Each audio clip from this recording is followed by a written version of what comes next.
ये जो आपको फुटेज दिखाई जा रही है, ये भुट्टो के देश का अहवाल आपको नजर आ रहा है, जिसमें ये पुलिस वाला, आकाओं की आमद का मुंतजिर ये पुलिस वाला एक मासूम बच्चे को अस्पताल जाने नहीं दे रहा।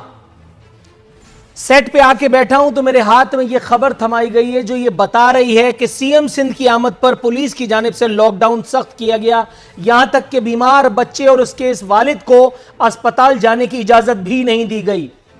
इस बच्चे के नाकिबत अंदेश वालिद को यह नहीं पता था कि इसके बच्चे और इसके पूरे मोहल्ले के बच्चों की जिंदगियां उस एक सीएम सिंध की जिंदगी से कहीं ज्यादा अर्जा हैं कि जो इस वक्त उस एक अनदेखी बीमारी को फतह करने चला है जिस पर यूरोप फतह नहीं पा सका।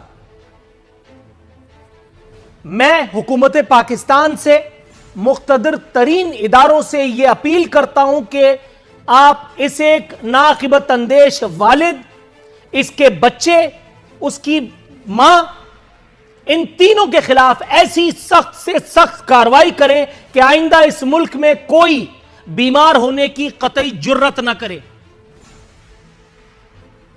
इन लोगों की इतनी हिम्मत हो गई कि वजीर आला सिंध के रास्ते में रुकावट बन करके खड़े हो गए। यही सब काम वजीर आला शहबाज शरीफ जब थे उस वक्त भी हमने देखा। वज़राए आला तब्दील होते रहे मुख्तलिफ सूबों के, नई तब्दील हुई तो यह सूरत हाल।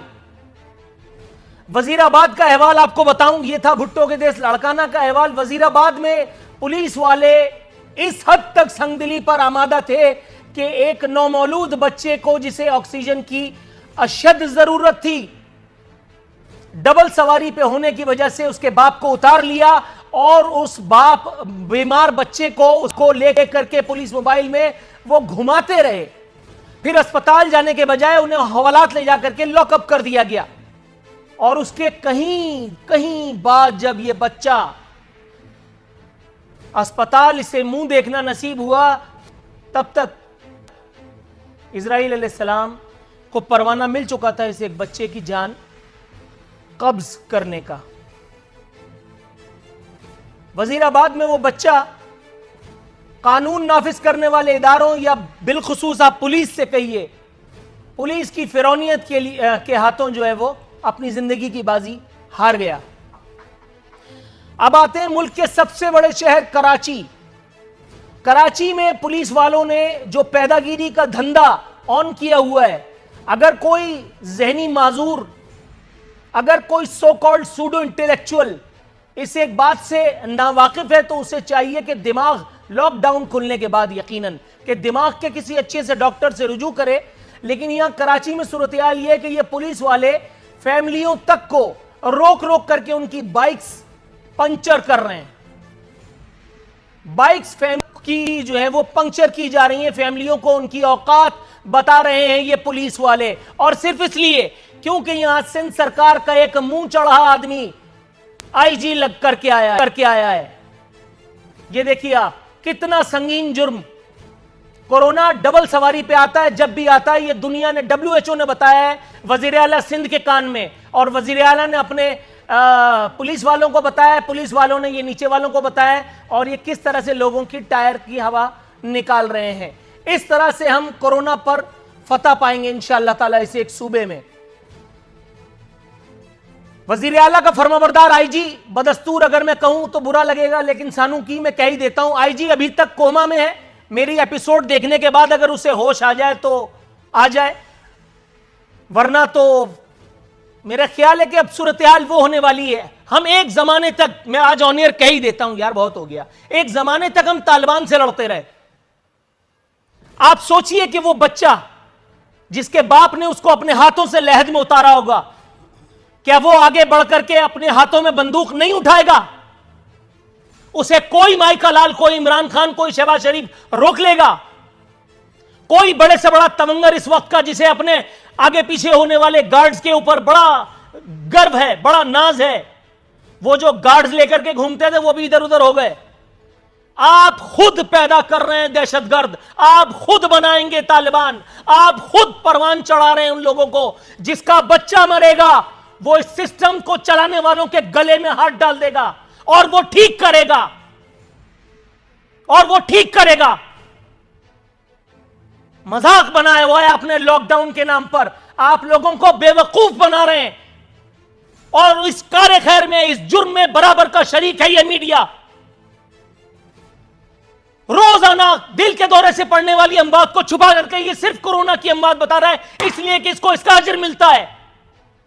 कुत्ते के कांटे से कितने लोग मर जाते हैं उसकी खबर नहीं चलाई जाती, रोक दी जाती है, जस्ट बिकॉज उसका कोई अजर नहीं है।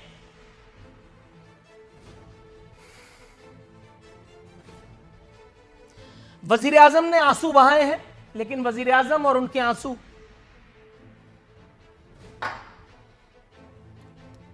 कह रहे हैं मुझे पुलिस का तशद्दुद देख करके अफसोस हुआ। सर आप ये कार्य खैर भी मत कीजिए, इसलिए कि आपके अफसोस से फर्क कुछ नहीं पड़ने वाला, आपके अफसोस से कख नहीं होना। आपने वहीं बनीगाला में रह करके, अब मैं कुछ कहूंगा, वजीर आला जो है वो अवाम की कीमत पर कोरोना से जंग लड़ने में मसरूफ है। पता नहीं उनकी जंग लड़ते लड़ते यहां कितने लोग जो हैं वो अपनी जान से जाएंगे। एहतसाब की गाड़ी जो है वो, उसमें पेट्रोल खत्म हो गया, एहतसाब करने के दावे जो हैं वो जमीबोस हुए। 30 अप्रैल को जो रिपोर्ट आने वाली थी वो अब धड़म तख्ता हो गई, सिर्फ इसलिए कि एपिसोड पूरी तरह से रोमांचक हो। 1 महीने का मजीद टाइम मांगा है, और 1 महीने के बाद उनको लगता है कि वो कुछ ऐसी बात बता देंगे जो हमें पहले से नहीं पता।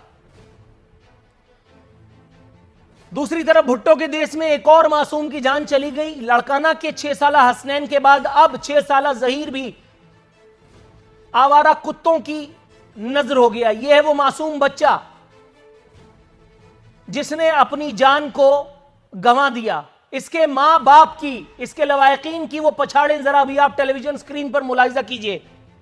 और कल मेरे शो में अखूनजादा चट्टान साहब का वो जवाब अपने जहनों में लाइए, और फिर मैं देखता हूं आपका खून कैसे नहीं खौलता। कल जब मैंने ये बताया कि यहीं कराची के एक घर में दूध न मिलने के सबब, खाना न मिलने के सबब 3 बच्चे बिलक रहे थे, तो अखूनजादा चट्टान साहब ने निहायत इत्मीनान से पूरी बात सुनने के बाद कहा कि भूख से दुनिया में कोई नहीं मरता, भूख से नहीं मरता, इसलिए उसे कुत्ते के कांटे से हम मरवा देंगे। कोरोना से हम तुम्हें बचाएंगे, कुत्ते के कांटे से तुम खुद बचो। अजरा पेचूहू साहिबा का वो बयान अपने जहन में लाइए, और फिर मैं देखता हूं कि आपका खून आपकी रगों से कैसे नहीं बाहर आ जाता, जिसमें उन्होंने कहा था कि अपने बच्चों को कुत्तों को पत्थर मारने से रोकें। आप आसफा भुट्टो का वो ट्वीट अपने जहन में लाइए जिसमें उन्होंने कुत्तों के मारे जाने पर कोहराम मचाया था।